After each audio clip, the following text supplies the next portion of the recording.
Painter Ricky Trione of Fairhope is blind, but that doesn't stop him from seeing how to see. His sculptural paintings turn our eyes inward, a true sight to see. They are visions of visions. I've always been in love with sea life and with creatures that are around Mobile Bay, and I grew up fishing and crabbing and catching shrimp, and it's always come natural to me to draw things that I'm very passionate about.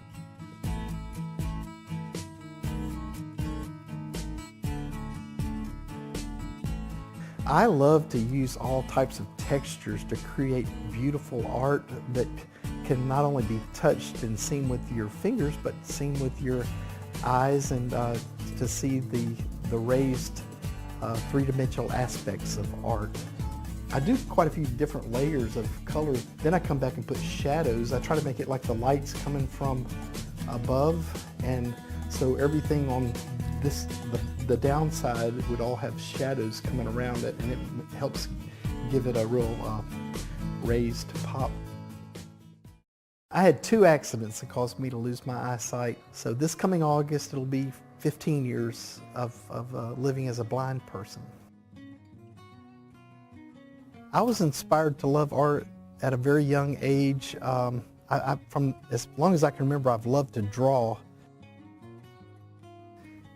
I had an uncle named Ronald Trione, and he had a diving accident where he dove in shallow water and he broke his neck and was paralyzed from his neck down. As a child, I grew up watching my Uncle Ronald paint and draw by holding a pencil in his mouth and paintbrush in his mouth, and that's when I really fell in love with art, because I was so inspired by how my Uncle Ronald never gave up, and how he used his art to touch a lot of people's lives in a very positive way.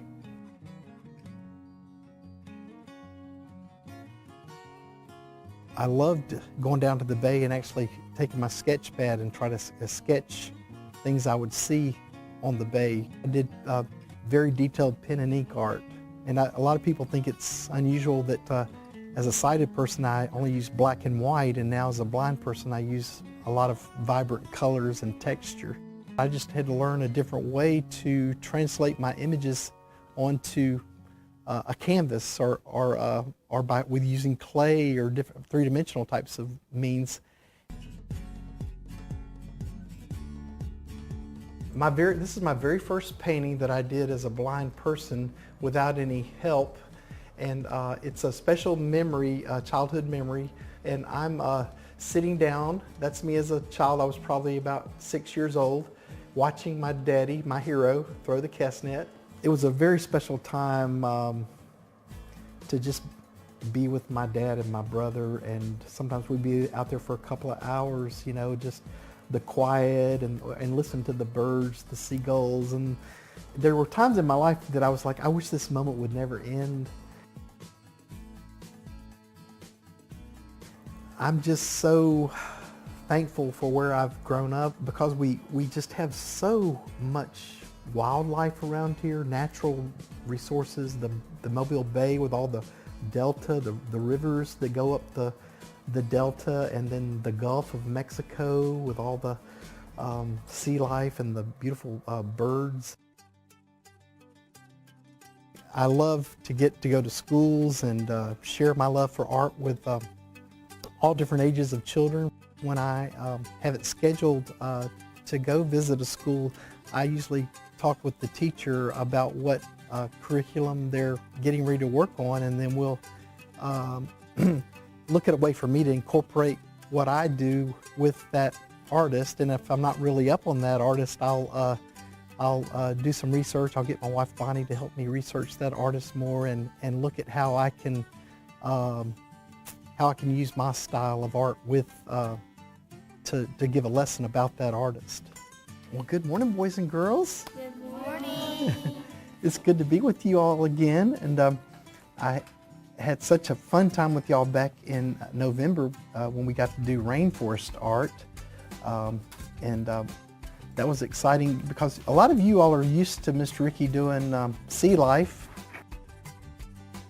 The one thing I've noticed about Mr. Ricky is he just has so much joy and just can light up a room. The positive outlook that he has on life, it's just an example for all of us of what we can do when an obstacle comes our way. Well, he's really a special person to have in the school and with the children. He is very accepting of everyone.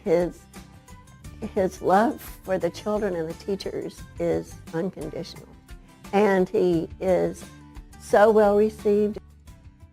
Sometimes children have said, Mr. Ricky, if you could snap your fingers and have your vision back, would you do that? Would you just snap your fingers and have your vision back? And the first time I was asked that, I was like, I don't know if I can answer that, you know?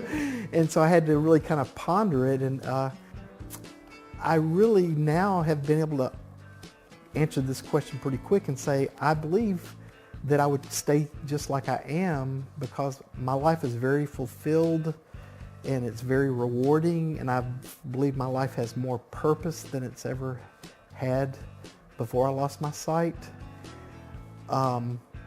So it's kind of everything, the way I look at it is I just trust God and put it all in His hands, and if He wants me to have my sight back, He can give me my sight back, you know, like that. He can do that, you know, and I believe He can do that.